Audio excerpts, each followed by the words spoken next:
joy to have David Jackson back with us. Thank you. This time last year, David and I were stood alone, although not alone, on this platform to deliver our remembrance service. So today we can share it with everybody here and also with everybody out there watching us online.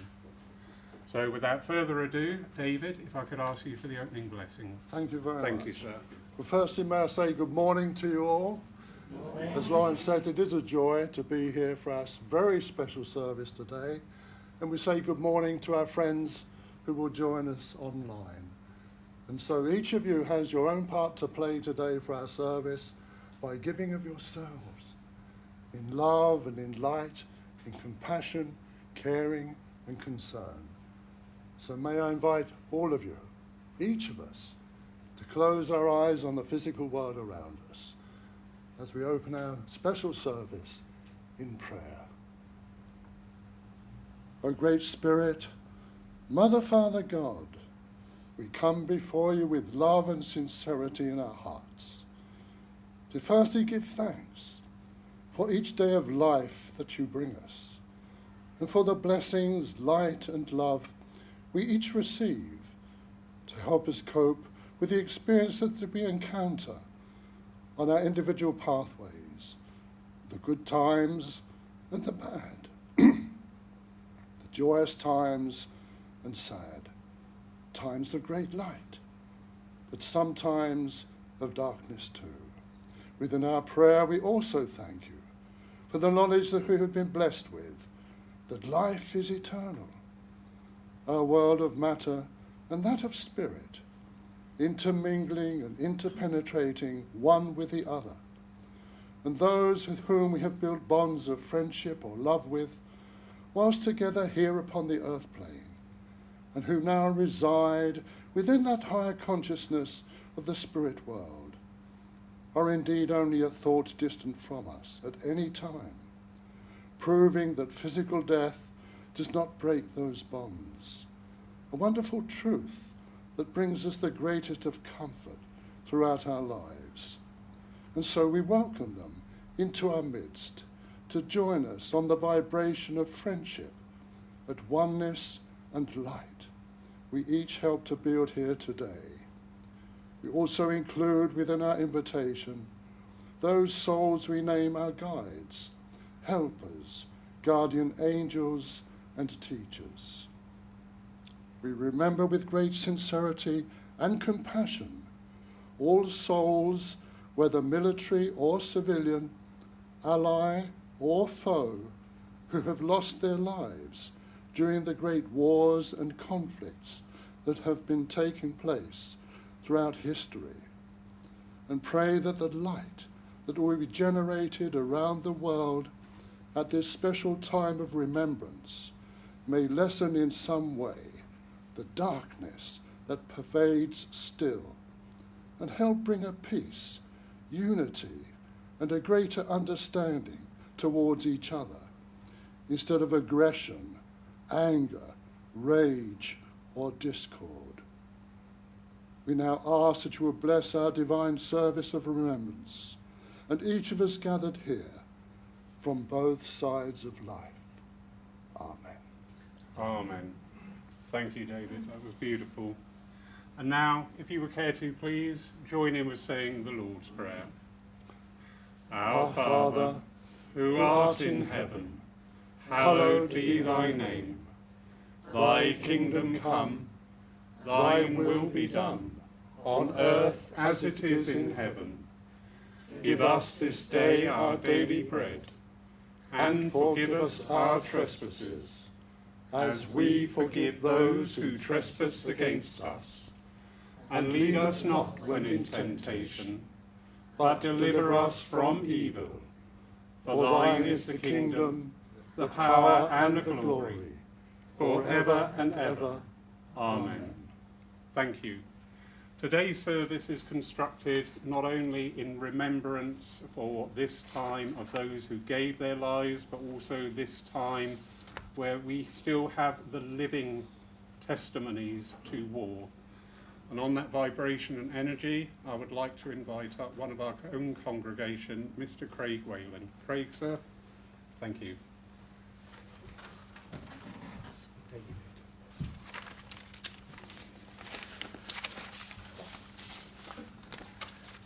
Thank you. Before I read this verse, I have a couple of personal words. As a former serviceman, it gives me great honour and privilege to be asked to read these words on such a special day, so I thank Lawrence on my behalf. I served 24 years in the Royal Navy, of which I saw 4 conflicts on land and sea in Iraq, Bosnia, East Timor and Sierra Leone. Both my parents, my mum and dad, were both served in the army and both saw conflict. My grandparents both served in the Second World War along with other family members. My great-grandfather served in the trenches and survived Ypres. In fact, these are his medals opposite mine. As I said, my mum served critically in the army and was decorated. Sadly, a day after her birthday earlier this year, she passed away. As well as honouring the fallen today, I'd like to make my own personal tribute to my hero soldier, my mum. So, without further ado, remembering those souls who tried to save the world, but many died. A moment stolen for a tear, as we recall those unlived years. The camaraderie that flew those souls back home to those who knew, and loved them dear and let them close, but for our sake returned to souls. The silence that they left behind is space to calm the troubled mind of those they loved and can't rewind. Again this day we give our thanks for those returned from serving ranks, and them as gave it all away forever in our minds will stay. Thank you. Great, thank you so much. Thank you and well done. It's such a privilege and honour as part of this church, our community, and finding out about people's involvements outside of the aspect in which we know them within this church. And I'm so privileged and honoured today that we can incorporate our community as part of this service through this act of remembrance.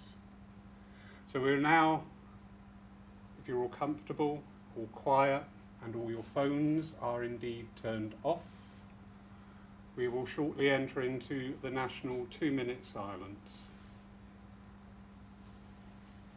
When we are ready, we just have this time. Thank you, Pauline. Pauline's coming in to join us from online moderating. How wonderful. Thank you, darling. So during this time, send out your thoughts. We know thoughts are energy. And send out that gratitude for each and every person who gave of themselves so we may live this life freely as we do today. So on this energy, this note, this vibration, now invite you into that 2-minute silence. Thank you, one and all.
Thank you for honouring this silence, David.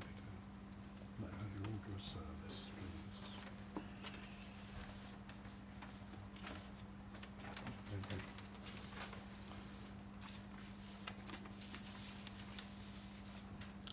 They shall grow not old, as we that are left grow old. Age shall not weary them, nor the years condemn. At the going down of the sun and in the morning, we will remember them. We will remember them. Amen. Amen. Thank you, David.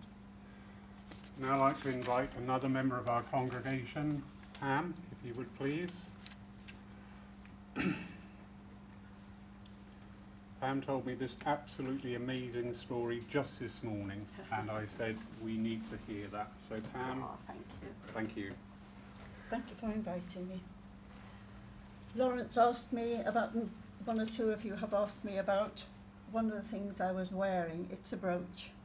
And my father, who was Dutch and in the Dutch police force in The Hague, as the invasion happened, all the young men were sent to Germany, but there were 200 around about The Hague of the police that got on their bikes and cycled through Holland, through Belgium, to the north of France.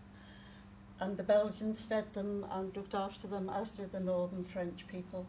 They got on a boat and then sailed across the North Sea and arrived in England, where they were made very welcome, except, you know, what are you going to do with 200 people on bikes and in uniforms?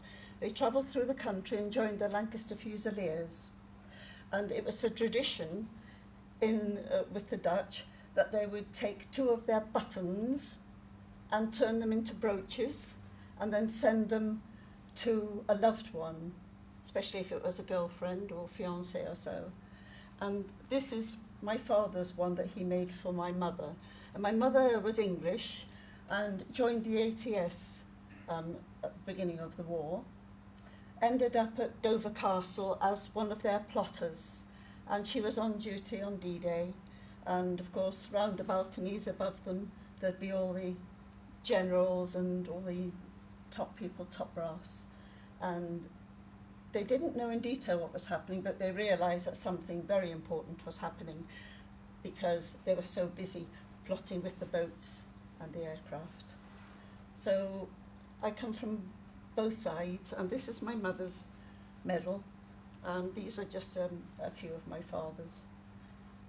Next time I shall bring my grandfather's as well. I didn't think of doing that today. Thank you very much. Wonderful. Thank you, Pam. We have our first piece of music for the day, which is I Vow to Thee, My Country.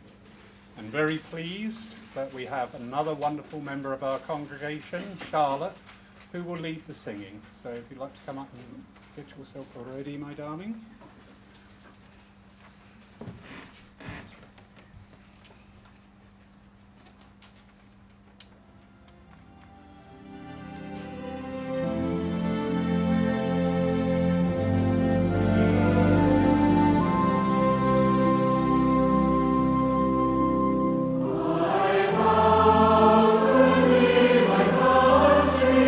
All of the things above.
Thank you, Charlotte. Thank you. And thank you, everybody, for joining in with that. I would now like to invite a much loved and well respected member of our family here. Who's that? Well, not you. There's nobody behind you, Ted, so it must be you, sir. Oh,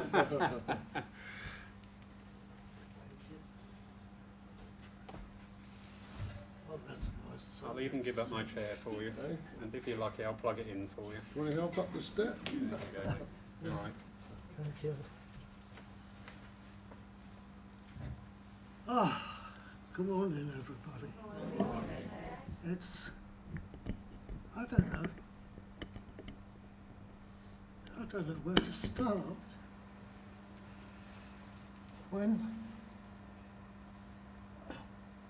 I think of all the writings, all the words that are written, when I think how I learned to write at school, I lived then in a little place called Great Wakering, which is near Southend in Essex. It was only a village, a little village school. And when I started at the age of 5, one of the first lessons we had with the teacher was to be taught to write. And I was looking at my great-grandson a few weeks ago. He's 8. And to see him dotting on computers and mobile phones and saying, "This is how you do it, Grandad Ted," because he's got 2 granddads, so I'm Grandad Ted. And I remember when we were taught to write, we had wooden trays about that size, about the size of the plastic ones they put plants in now. And it was half full of sand. And with it, you had a butcher's wooden skewer. And that's how you were taught to write. You were taught to write a T and an E and a D. And then you just ran your fingers over it and crossed it out. And I thought the contrast between the way I started and the way Oliver's learning, it's incredible the way things have changed.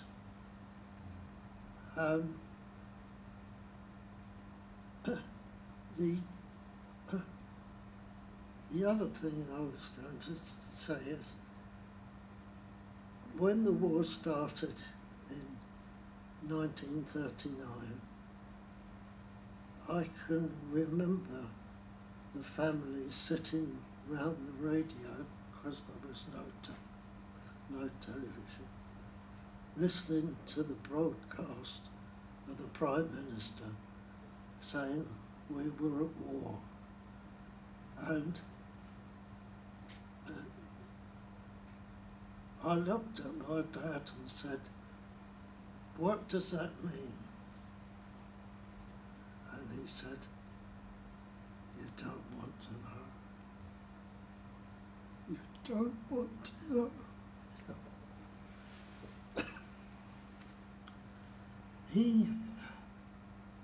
My dad at the beginning of the war was 39, so he was too old for the army. And he'd been in the First War. At the age of 17, he ran away from home and joined the army. For one simple reason, which may seem strange, and that was religion. Because his parents were strict Baptists, and it was 4 times a day to church. Sunday school, morning service, Sunday school, evening service. And they weren't allowed to play with toys. You could read a book. His sisters could play with their dolls, but that was all. And his mother never cooked Sunday dinner.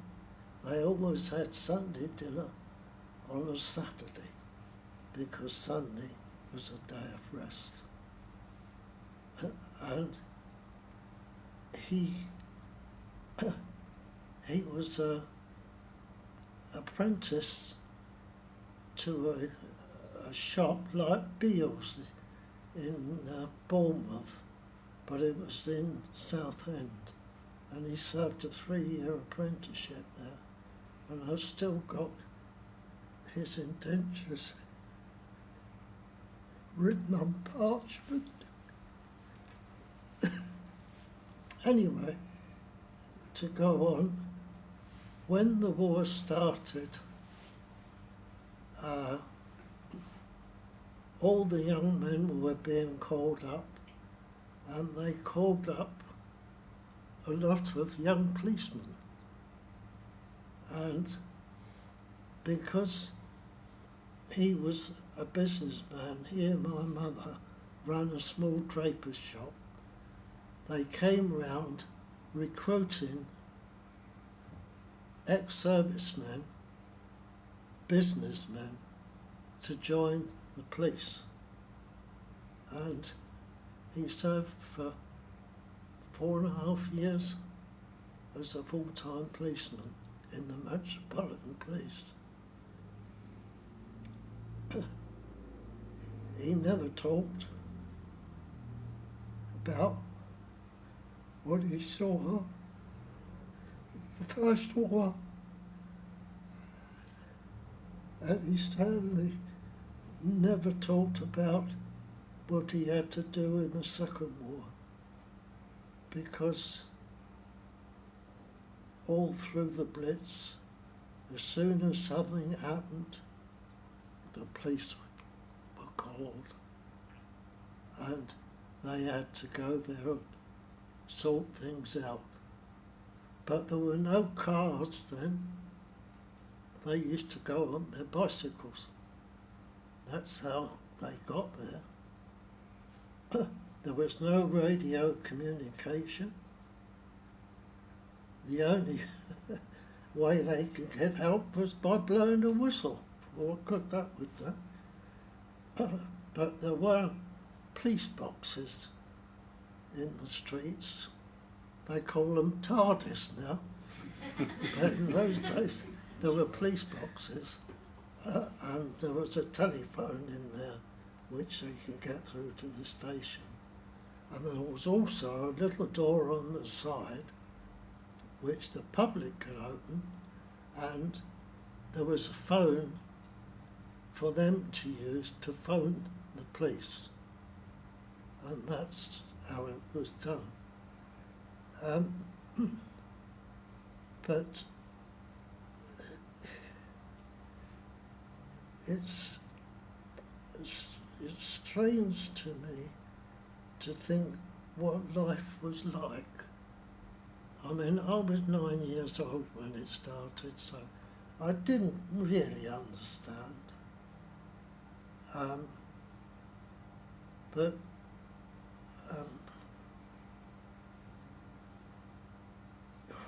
it's a job to remember.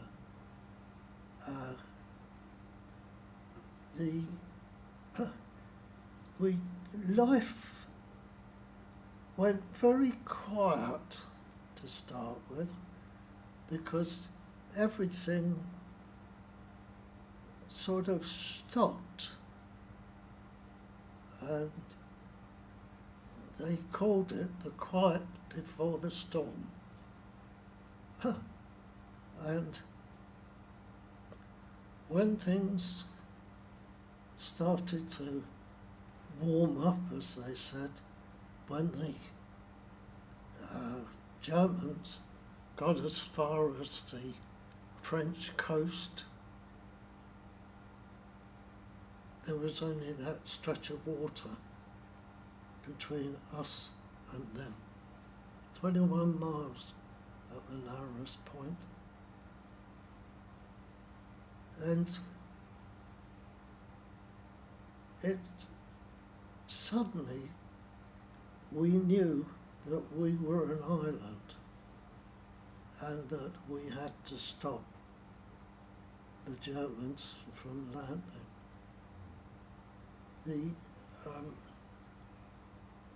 I don't know what went on at the War Office or what they decided to do.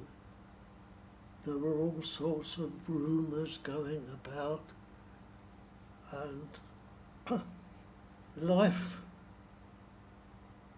when the bombing raid started, that's when we really knew there was a war on, because other than that, all you had was news bulletins, which were obviously censored.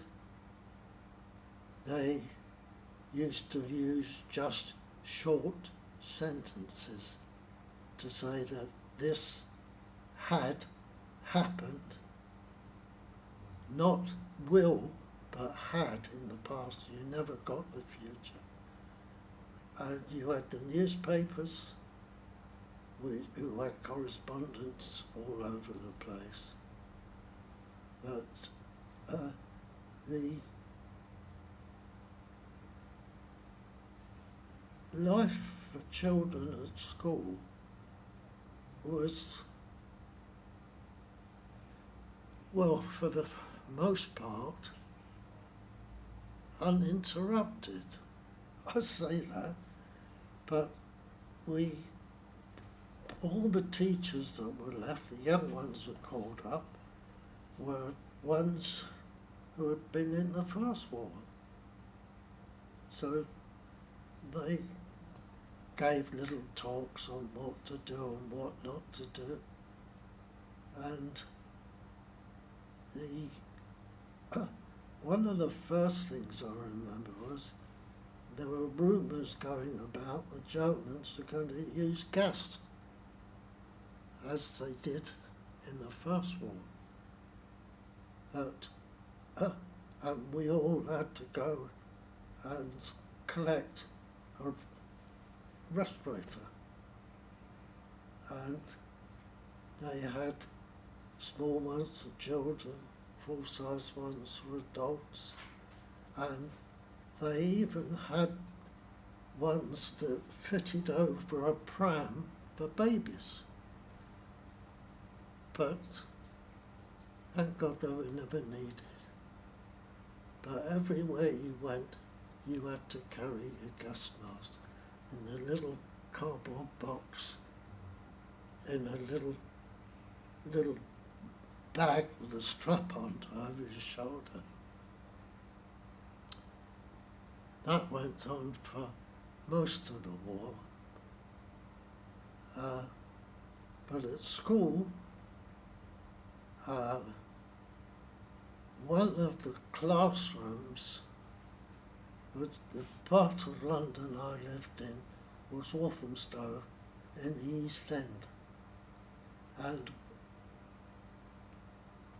because they built one shelter, a brick one, in the grounds of the school, and then they converted a classroom, reinforced the ceiling, put a blast wall up and all sorts of things. And if, when you were at school, you had the air raid siren go, the teachers would blow whistles and we'd all file out and go into this reinforced room and sit there the whole, well, half the school, the other half went into the shelter in the playground. And you'd sit there and you'd listen and you couldn't hear anything. And then in the distance you'd hear a whomp, whomp, whomp. And it was the anti-aircraft guns, because we weren't far from the Thames. We're only about 5 miles, I suppose. And then it would go quiet, and then the all clear would go, and we'd go back, take it up in the classroom where we'd left off. But after a time, it becomes part of your life. You don't realise it, that these things are happening. And it went on like that for years. I remember one school was bombed, and when we were 10, we had to work our way out through that last year till 11 to do our, well, I forget what they called the exams now, to go to 11 grammar plus. school. Pardon? The 11 plus in those 11, days. 11 plus. I'm not that old. And the only place we could go to school was an old chapel, which they opened up for us to go to school in. And we had no desks, nothing. All we had was the old wooden pews with the open back. And when you wanted to write, you either sat sideways and wrote that way, or you knelt down and wrote that way. Is it any wonder nobody passed? Well, the time went on, and there were very few places at grammar school, so only the whiz kids got through. There's always those in every generation. It's always the case, oh, he knows it all. But the thing we did learn was life. I mean, I can remember after a raid at night, going along the road to school, and we pick up bits of shrapnel from the shells that were fired from the anti-aircraft guns. And we all used to have a little bag and collect things like that, or any little pieces of metal we saw, and we used to take them to school.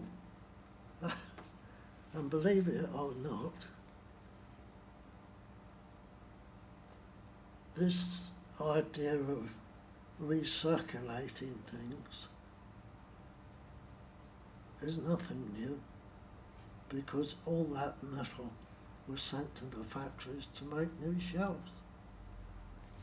Lovely. Ted, somebody in the congregation, thank you for that talk. Absolutely beautiful. Felt the emotion. Somebody in the congregation has thought of you and got a little something for you. So a very apt time to bring that in. I used to sit behind Ted, and I've been filled with his stories about Great Wakeley and everything else. And he'd tell me about writing in the sand and his school. And a couple of weeks ago, I told him I was going to Southend, and he said, "Oh, Great Wakeley's near Southend." I said, "Oh, is it?" He said, "Yeah," and he told me about the village and how his granddad's house went into the Martian school. So when I went up to Southend, I saw a bus that said Great Wakeley. So I thought, you know what, I'm going to jump on it, because Ted hadn't been to Great Wakeley since 1937, since he left before the war. Because he was barred. because he was barred. Yeah, so, so I got on the bus. I got on the bus and I went to Great Wakeley, and I went to that school you went to. It's still there. Is it? I went to them pubs. They're still there. Your church is still there, and your house. And like a Chinese tourist and the marshes, I took photos of absolutely everything. And that technology you're on about, put it all in a book for you. The only thing they cocked up on, they put to our mum, so ignore that bit. That's Anyway. sorry, yeah. So they made an accident of that bit, but the rest of it is a complete compilation of Great Wakeley, where you grew up in your school. Thank you very much. That's all right, mate. Well done, Craig. Thank you. Thank you, Ted. And I think that reference was obviously about a male chicken. All right. Wonderful. There you go, Ted. Thank you, sir. David, sir, if I could invite you now, please. Okay, thank you very much. Thank you. Well, wasn't that interesting? I'm sure that Ted is probably the only one, and probably you, sir, remember the war. Is that right? Yeah. You're all too young, aren't you? Yes. But it's lovely to see representatives of the armed forces here today, and it's a very special service that we're all enjoying, isn't it? Yes. And once again, I reiterate that the thoughts that you sent out while we've been together through our prayers and while we've been together listening to Ted is building a vibration. And all around the world there are others like us. It doesn't matter what religion you're in, the churches, the temples, whether you're at home, meditating and praying, that wonderful energy that we're all trying to build today to find peace in our world. Is that right or not? And so already Ted has said when he was a child and when I was a young child, I remember the war, and you remember the war, sir? And we lost our fathers for 6 years. You know, does anyone know about the Second and the First World Wars? You know, we lost one of our parents. They all went off to war, and many of them didn't come back, did they? And I just want to read you something, if I may. May I, Lawrence? Indeed. Just a quickie, just a footnote here actually, that just to remind us of what war brings to us. It doesn't bring us love, it doesn't bring us light, it doesn't bring us victory, it doesn't bring us joy, does it? It just brings us sadness and darkness and despair. We are all losers in war, aren't we?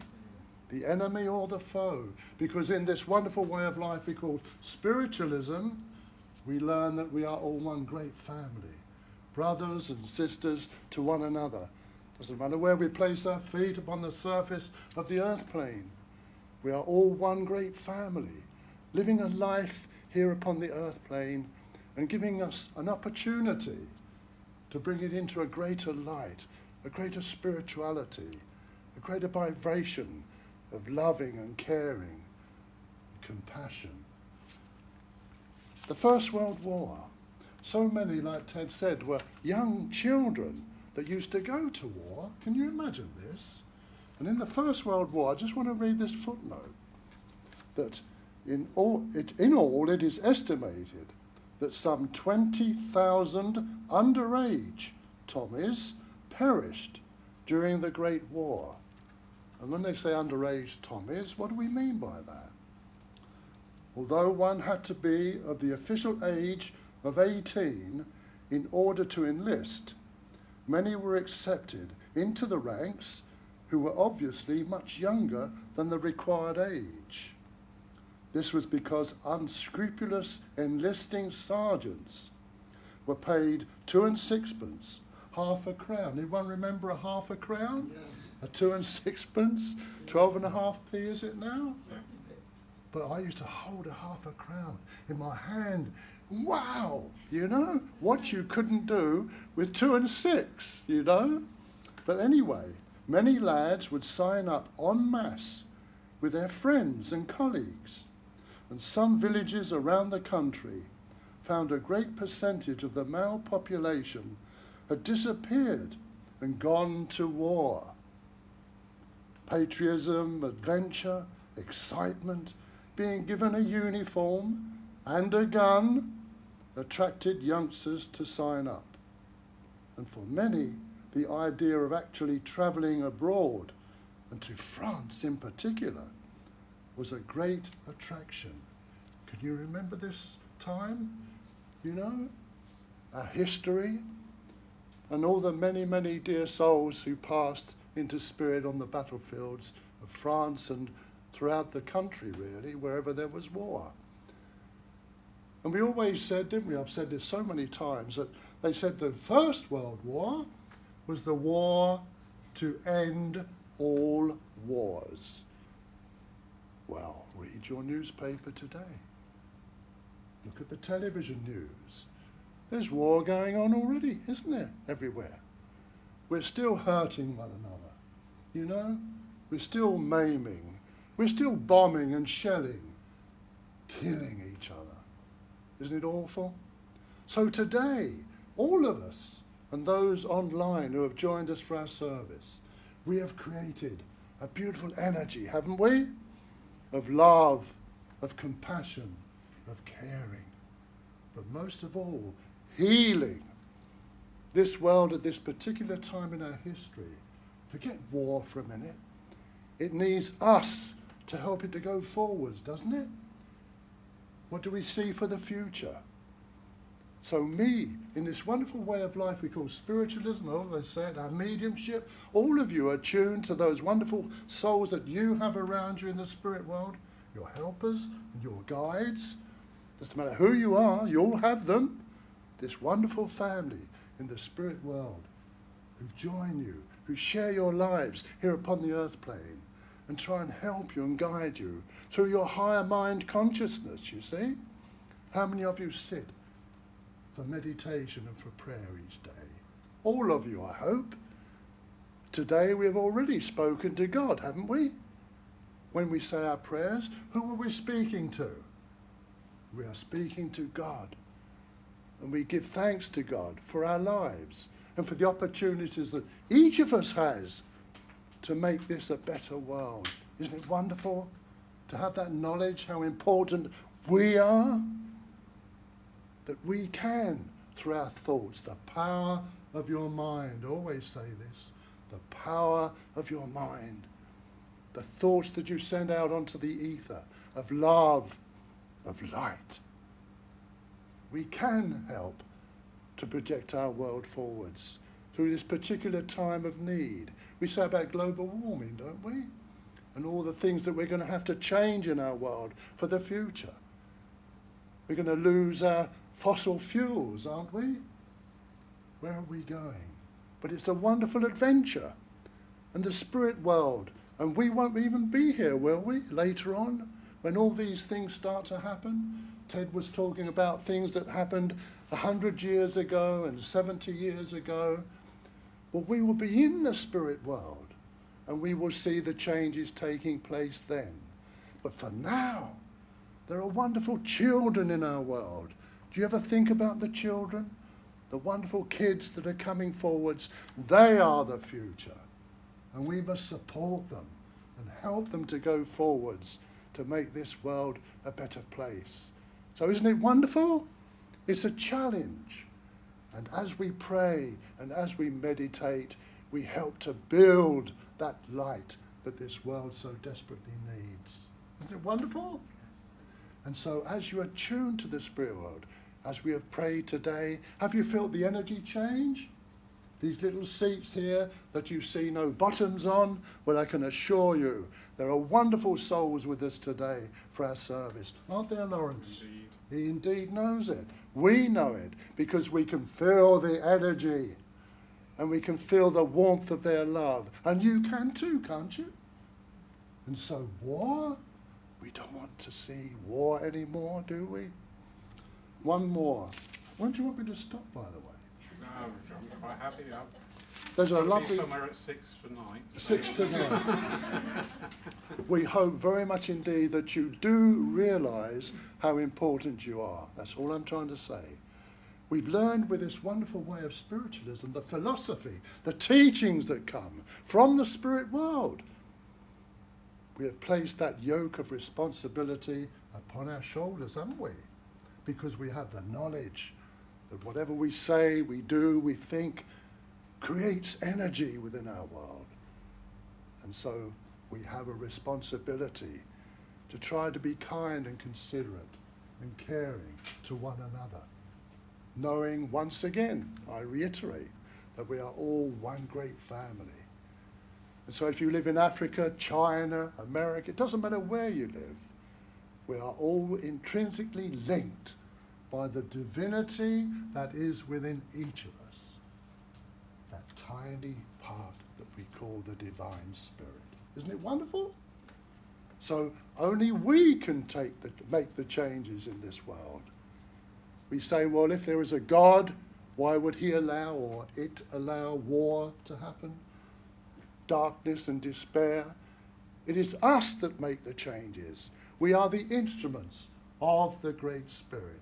That is our war to change this world and make it a better place, a more loving place. Isn't it wonderful to be loved? Isn't it? You know, to be kind to one another.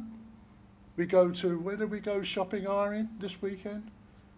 And we were speaking and laughing with the staff there in the Co-op. Sorry to advertise. Sorry to advertise. But it was wonderful. And we were talking and, you know, being nice and kind and considerate. And they loved it. And we were having a laugh together. Does that ever happen all the time, I wonder, in this time, you know? And we had our masks on as well, so it was very difficult. Anyway, I just want to read you something, if I may, and then you'll want me to close, won't you? Thank you. Is that right? Let me just read it to you, if I may. If I can't find it, I'm in trouble, aren't I? But it's been lovely to take the service, Lawrence. Not over yet. Sorry? It's not over yet, sir. It's not over yet, sir.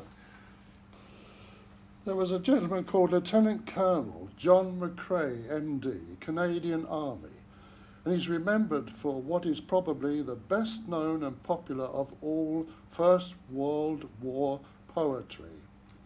It is reported that he was greatly moved and inspired by the profusion of wild poppies he could see in a nearby cemetery, that the words for this poem were penned. Sadly, John McCrae did not survive World War I and passed away during active service in 1918 and is buried at the Wimereux War Grave Cemetery in Flanders. And this poem said, have you heard this one before, by the way? Have you? This gentleman has. In Flanders fields the poppies blow between the crosses, row on row, that mark our place. And in the sky the larks, still bravely singing, fly scarce heard amid the guns below. We are the dead. Short days ago we lived, felt dawn, saw sunset glow, loved and were loved, and now we lie in Flanders fields. Take up our quarrel with the foe. To you from failing hands we throw the torch. Be yours to hold it high. If you break faith with us who die, we shall not sleep, though poppies grow in Flanders fields. Thank you for listening. Beautiful, David. Thank you very much. And a beautiful introduction too to our next speaker, our very own Jim. So they're looking at me, come on.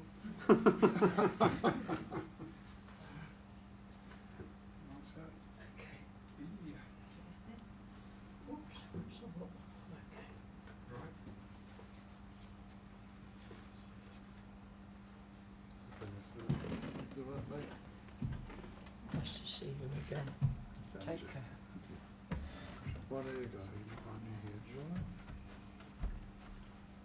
Right, good day to everybody.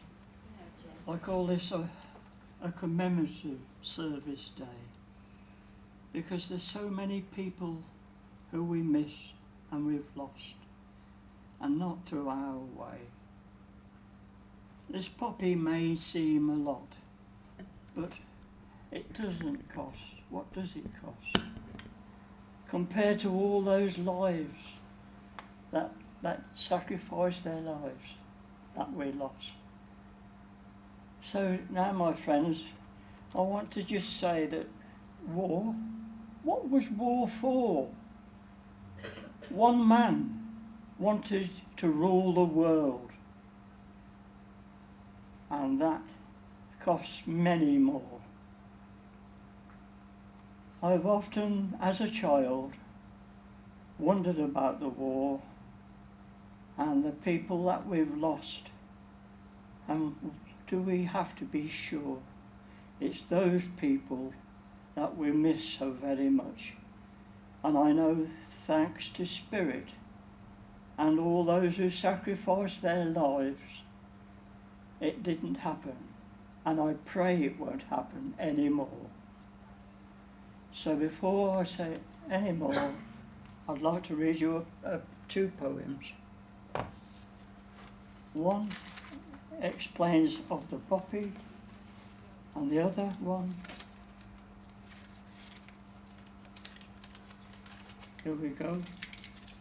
I've called this A Poppy to Remember, and I'd like to give this to my wife, because she meant so much to me.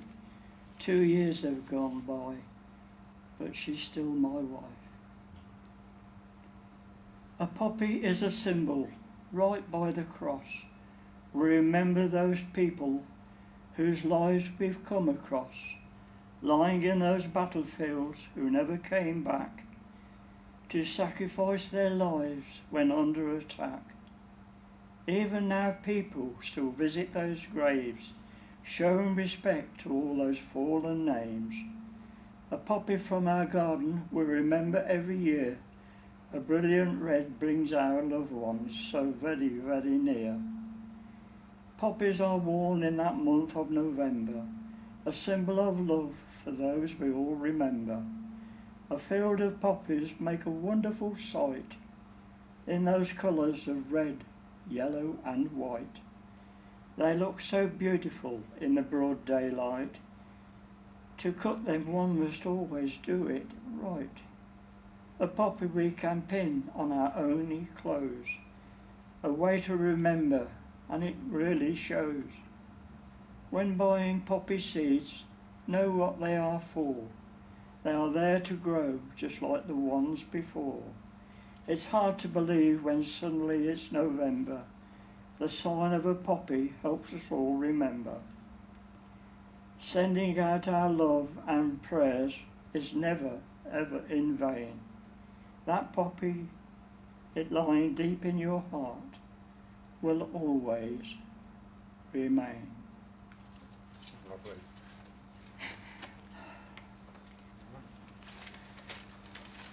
And this is one I wrote, how we've got to get on with life since they've gone. When life reaches a heartbreak, this had to let go. Lying in your heart, how does anyone really know? Until then, life was so beautiful and clear. The greatest loss in life is losing someone so dear. It's hard to stop tears running down your face. We know how hard it is for anyone to take a person's place. The tears I weep, I find they're hard to keep. It's hard to forget one, even in your sleep. In the beg your pardon. In the rain one feels an emotion of grief. Is it possible to turn over a brand new leaf? If it happens, we must be strong in our belief, knowing soon Spirit will bring a spiritual relief. But putting those flowers upon a beautiful grave, now is the time to be so spiritual and so brave. Life just doesn't seem the same anymore. Your life for God hasn't changed like before. Life is lonely without that person by your side. God has given us all such a caring guide. It may take courage to live and carry on, knowing that there will never ever be another one. Wonderful.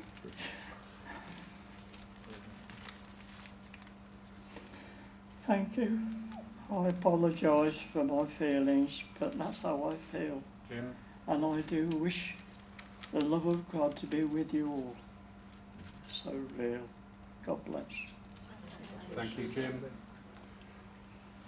Right, buddy. Okay. I'll bring your glasses down. Don't worry.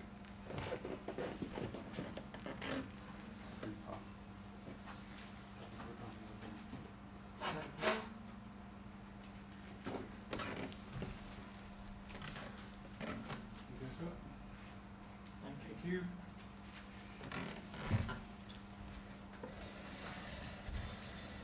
This is so beautiful in here today. The emotion is just wonderful. Jim, there is no need to apologise for showing emotions because emotions make us. All right, so that was absolutely beautiful. We now have our second piece of music, which is Abide With Me.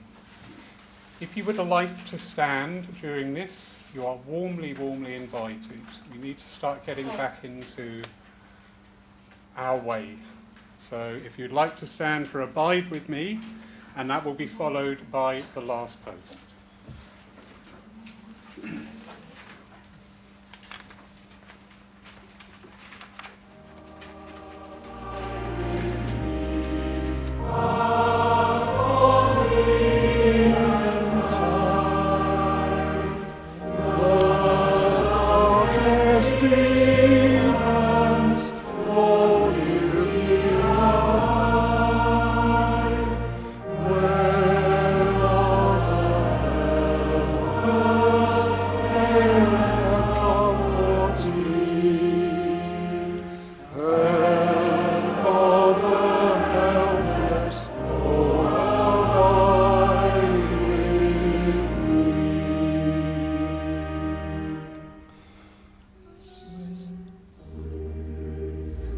To its close, ebbs out life's little day. Earth's joys grow dim, its glories pass away. Change and decay in all around I see. O thou who changest not, abide with me. I need thy presence every passing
for the closing blessing, please. Thank you, Lord. Thank you. Let us pray. O Great Spirit, as our service of commemoration comes to a close, may we give thanks that we have been able to join together, whether here within our church and sanctuary or at home, in this very special way, to show our respect for all who have suffered the pain and trauma of wars past and still are in areas of our world today.